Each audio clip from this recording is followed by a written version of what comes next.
नमस्कार मित्रों, मैं सुनील जोशी आपका हार्दिक अभिनंदन करता हूं अपने चैनल कथा एसके कहानी में।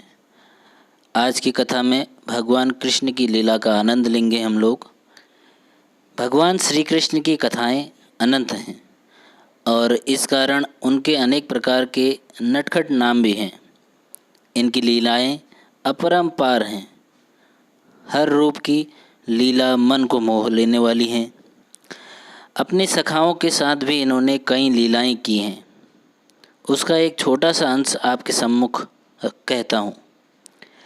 एक बार भगवान श्री कृष्ण ने अपने सखाओं से कहा कि आज हम सब अपने सखा मधुमंगल के घर में भोजन करेंगे।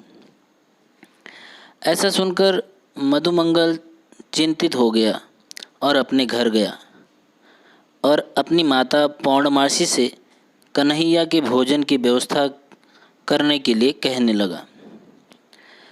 इस पर उसकी निर्धन माता ने कहा कि बेटा, तुम तो जानते ही हो कि हमें एक समय का भोजन भी प्राप्त नहीं होता, फिर हम तुम्हारे इतने सारे सखाओं के लिए भोजन कैसे तैयार कर पाएंगे। जिसके बाद मधुमंगल ने अपने घर में कुछ खाने के लिए ढूंढना शुरू कर दिया। इस दौरान उसने पाया कि हांडी में 3 दिन पुरानी कड़ी रखी हुई है।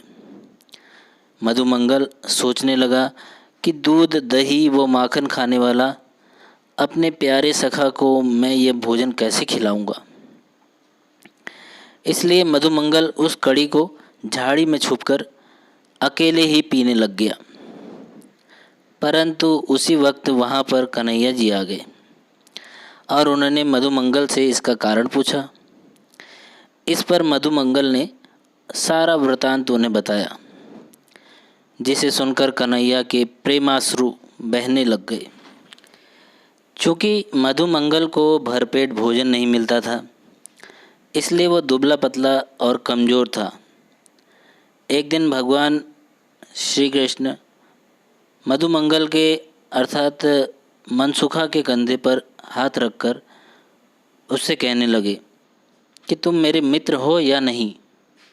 मनसुखा बोला, हाँ, मैं मित्र तो तुम्हारा ही हूँ।